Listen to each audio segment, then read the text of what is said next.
Kailan ko ikakasal? Naku, tita, hindi naman po kami nagmamadali magpakasal ni Marvin.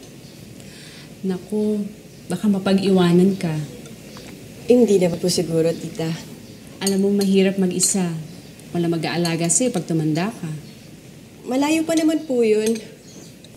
Akala mo lang yun. Magplano ka na.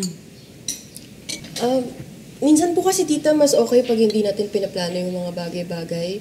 Yung hayaan na lang natin na kusang mangyari. Di ba mas okay po yun? Hindi totoo yan. Tingnan mo ang buhay ko. Nangyari ang hindi ko pinlano. O, naging maganda ba?